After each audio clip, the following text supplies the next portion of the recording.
ঈদ যাত্রা নিয়ে আমাদের দেশের মিডিয়া যেটা বলতেছে, ঘরমুখো মানুষের বাড়তি চাপ ছিল না রেলপথে, নেই শিডিউল বিপর্যয়, দু একটি বাদে দেখা যায়নি বাড়তি যাত্রীর চাপ।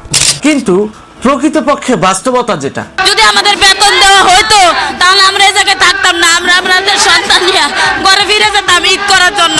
বুঝলেনই তো, এভাবেই বাংলাদেশের সাধারণ মানুষকে ভোদাই বানানো হচ্ছে। এই ভোদাই বানানোর পেছনে একটাই কারণ, ডক্টর ইউনূসকে মার্কেটিং করতে হবে এই ঈদ যাত্রায়, যে ঈদ যাত্রাটা স্বস্তিদায়ক আছে, আর এটা ডক্টর ইউনূসের কারণেই সম্ভব হয়েছে। আগে লোকাইতো অহনার আয় না, পাবলিক বুঝা গেছে আমরা নেতারা যে কত বড় খাঙ্কির পোলা। আওয়ামী লীগকে সার্বজনীন বানাতে যে শেখ হাসিনা যেমন বাংলাদেশের মুক্তিযুদ্ধপন্থী এবং আওয়ামীপন্থী চেতনাবাদী লোকদেরকে সংখ্যালঘু বানিয়ে রেখেছিলেন, ঠিক একইভাবে সংস্কারকে সার্বজনীন করতে যায় দেশের শ্রমজীবী মানুষ, সাধারণ মানুষকে সংখ্যালঘু করে রেখেছেন ডক্টর মোহাম্মদ ইউনূস।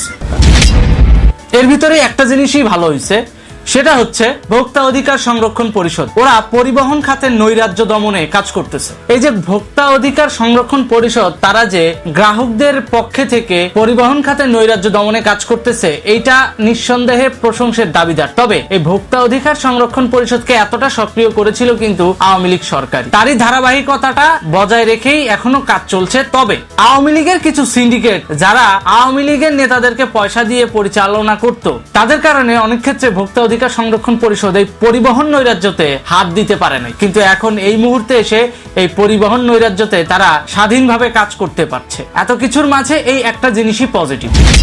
বাকি নেগেটিভ যে বিষয়গুলা, সেটা হচ্ছে মানুষের পকেটে পয়সা নাই। ঈদ যাত্রা ঝঞ্ঝাট মুক্ত হওয়ার এই একটাই কারণ, যেই মানুষগুলা গ্রামে বাড়ি যাবে ঈদ করার জন্য, সেই মানুষগুলো এখন শ্রম ভবনের সামনে বেতনের জন্য আন্দোলন করতেছে। মানুষের পকেটে পয়সা না থাকলে মানুষ যাবে ঈদ করতে? মোটেও যাবে না, এবং সেটাই হচ্ছে। সুতরাং সব মিলিয়ে যারা বলেন যে নির্ঝঞ্ঝাট ঈদ উপহার দিয়েছে ডক্টর ইউনূস, তাদেরকে এটাই বলবো যে মানুষের পকেটের পয়সা মাইরা দিয়া নির্ঝঞ্ঝাট ঈদ করাই যায়। হয়তো যেই মানুষগুলো এবারের ঈদে গ্রামে ঈদ করতে যাচ্ছেন, তাদের পকেটে যথেষ্ট পয়সা আছে এবং তাদের পয়সা ডক্টর ইউনূসের সিন্ডিকেট পর্যন্ত পৌঁছায় নাই, যার কারণে তাদের ঈদটা এবার ভালো হচ্ছে। কিন্তু অনেক গার্মেন্টসের শ্রমিক, অনেক সাধারণ শ্রমজীবী মানুষ, তারা বেতন বোনাস পাবে কিনা সেটা নিয়েও এখনো চিন্তিত।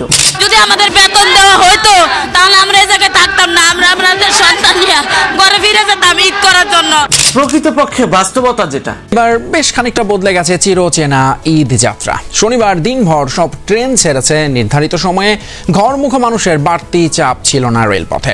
আওয়ামী লীগকে সার্বজনীন বানাতে গিয়ে মুক্তিযুদ্ধপন্থী নেতাকর্মীদেরকে সংখ্যালঘু বানিয়েছিল আওয়ামী লীগ, ঠিক তেমনি ইউনূস সরকারের সংস্কারকে সার্বজনীন বানাতে গিয়ে সংখ্যালঘু অবস্থায় রয়েছে আমাদের দেশের শ্রমজীবী মানুষগুলো।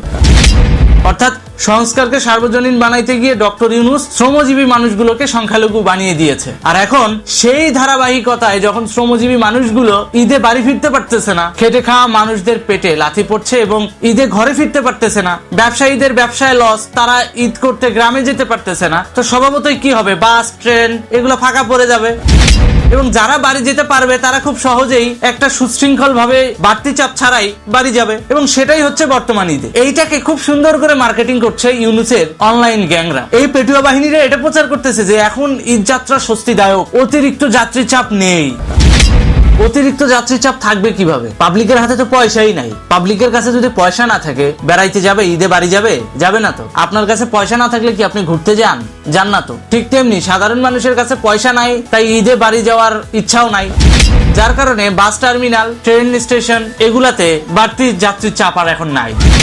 এইটাকেই প্রমোট করা হচ্ছে কি এবারের ঈদ যাত্রা স্বস্তিদায়ক। ওরে বাবা, এবারের ঈদ যাত্রা এতটাই স্বস্তিদায়ক যে পাবলিকের হাতে পয়সা নাই দেখে তারা টিকিট তো কাটতে পারতেছেই না, ট্রেনের বগি ফাঁকা চলে যাচ্ছে।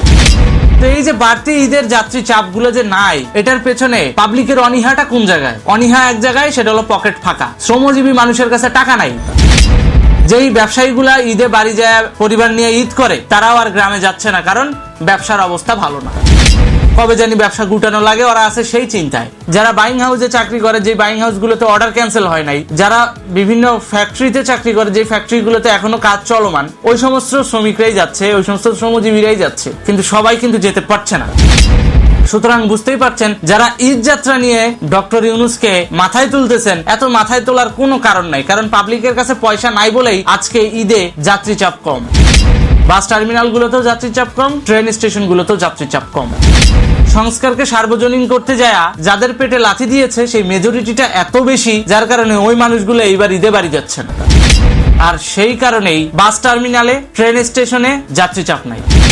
মানুষের পকেটে পয়সা না থাকলে মানুষ গ্রামে যেয়ে কি করবে? একটা গ্রামে ঈদ করতে গেলে প্রত্যেকটা মানুষের কম করে হলেও, একেবারে ফালায় ছড়ায় হইলেও 10 থেকে 15,000 টাকা খরচ। তো যে মানুষটা বেতনই পায় নাই, যে মানুষটার আয় অনিশ্চয়তার মধ্যে দিয়ে চলতেছে, সেই মানুষটা ঈদে বাড়ি যাবে কেমনে?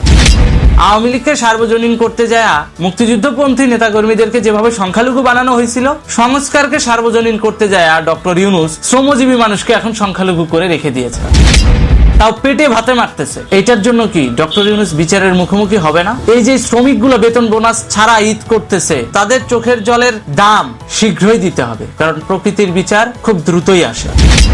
ধন্যবাদ।